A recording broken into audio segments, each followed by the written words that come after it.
Hello, hai. Hari ni saya nak buat kari bawang putih ya. Bahasa India mereka kata pundu kari ya. Pundu kari ni memang cukup sedap ya. Saya buat secara tradisional ya, dengan healthy dia sekali ya. Sekarang saya nak tunjukkan bahan-bahan untuk saya nak buat kari bawang putih. Saya ambil tomato 4 biji, dah siap potong kecil-kecil ya. Mesti kena potong halus dengan kecil. Bawang putih saya ambil dalam 30 ataupun 40 biji bawang putih ya. Sebab saya nak sangai, lepas tu saya nak blend. Bawang merah saya ambil 2 biji bawang merah besar. Kena hiris nipis, potong kecil-kecil. Daun kari saya ambil 3 genggam ya. Mesti kena ambil daun kari banyak. Sebab saya nak sangai, lepas tu nak blend ya. 3 genggam besar ya.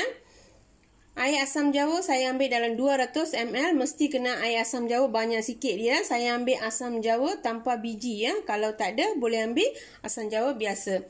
Bawang putih dengan halia saya ambil 1 sudu besar. Kunyit 1,5 sudu kecil. Serbuk ketumbar 3 sudu besar. Cili kosong saya ambil 2,5 sudu besar. Biji sawi 1,5 sudu kecil. Cili kering saya ambil 5 tangkai saja, dah siap potong dengan kecil macam ni ya. Dengan serbuk perengayan 1 sudu besar. Sekarang saya nak tunjukkan cara-cara nak buat ya. Okey, untuk kari bawang putih ni mesti kena gunakan minyak bijan sahaja ya. Kalau tak ada minyak bijan, kita nak guna minyak lain memang tak boleh ya. Untuk ni memang terpaksa lah kita memang kena gunakan minyak bijan. Sebab kari ni pun kita kata healthy kan. Okey, sekarang kuali saya dah betul-betul dah panas. Sekarang saya nak sangai ya. Saya gunakan minyak bijan. Agak-agak saja sikit sebab kita nak sangai ya. Okey, sekarang saya nak masukkan bawang putih. Bagi dia betul-betul. Okey, sekarang kita tunggu sampai bawang putih ni nak perang ya. Lepas dah jadi perang, baru kita boleh toast daripada minyak. Okey, sekarang dah cukup saya toast daripada minyak ya. Okey, sekarang saya nak sangai daun kari ya.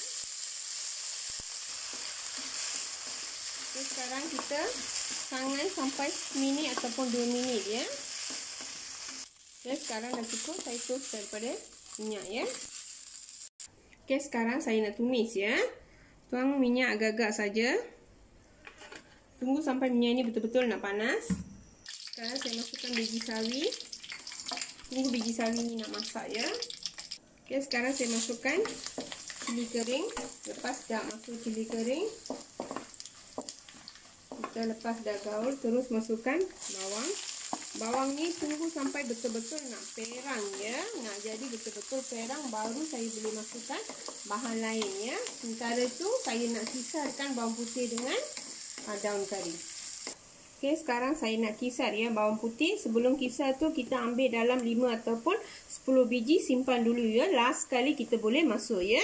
Sekarang saya nak tuang air sikit saja ya, jangan tuang banyak sangat. Sebab kita nak pekat dia. Okey, sekarang saya nak kisar daun kari ya. Sebelum kita nak kisar, kita simpan dalam 2 sudu besar ataupun 1,5 sudu besar pun cukup ya. Lepas tu kita boleh kisar yang balance semua, mesti kena kisar ya. Tapi jangan gunakan air banyak ya. Okey, sekarang saya dah siap kisar ya. Kena kisar macam ni halus ya. Paling penting yang ni daun kari, yang ni bawang putih ya. Sekarang saya nak ketepikan dulu ya. Okey, sekarang bawang kita dah betul-betul dah masak ya. Dah jadi golden color ya. Dah jadi perang. Sekarang saya nak masukkan tomato ya. Tomato ni betul-betul nak masak, nak jadi maya ya. Okey, sekarang dah cukup. Kita masukkan bawang putih dengan halia. Lepas tu tunggu bawang putih dengan halia masak dulu ya. Okey, sekarang saya nak masukkan semua rempah ya. Sekarang saya masukkan kunyit, serbuk ketumbar dan cili kosong. Okey, lepas biar kita gaul dalam seminit dulu ya. Okey, lepas dah kita betul-betul dah gaul bati, terus kita masukkan air asam jawa. Air asam jawa ni terlalu penting dalam ini ya. Kena buat banyak sikit, dalam 200 ml ataupun lebih daripada 200 ml pun tak apa ya. Okey, sekarang tunggu sampai betul-betul dah mendidih, nak hilangkan bau rempah ya. Okey, sekarang dah cukup ya. Saya hilangkan bau apa semua. Masukkan serbuk perengayam ya. Serbuk perengayam paling penting ya, mesti kena masuk. Tapi jangan masuk dalam minyak ya. Kena ikut cara yang saya buat ya. Okey, sekarang saya nak masukkan garam bukit ya, secukup rasa. Lepas ni saya nak masukkan bawang putih ya. Siap kisar bawang putih masuk. Dan kita kacau dulu. Tunggu dalam 1 minit 2 minit ya. Okey, sekarang saya nak masukkan daun kari yang tadi kita kisar ya. Lepas ni tunggu dalam 7 minit ya. Bagi dia betul-betul nak masak ya. Tunggu selama 7 minit. Okey, sekarang last sekali saya nak masukkan bawang putih ya. Kalau siapa nak banyak pun boleh ya. Bawang putih kita nak masuk macam seulas ya. Saya masuk dalam 10 ulas. Kalau nak lebih pun boleh ya. Daun kari last sekali kita tabur dalam 1 sudu ataupun 2 sudu pun okey, supaya lagi aroma dia cukup bagus ya. Lepas ni last sekali saya nak masukkan minyak bijan ya. Baru kari ini terlalu sedap ya masa kita nak makan. Healthy pun memang healthy ya. Kita ambil dalam 2,5 sudu besar ya minyak. Last kali. Lepas dah masuk, kita gaul, tutupkan api.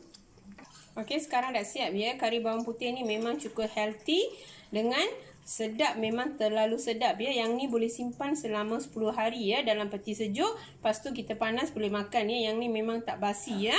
Dengan healthy pun sekali ya. Dalam bahasa India mereka panggil pundu kari ya.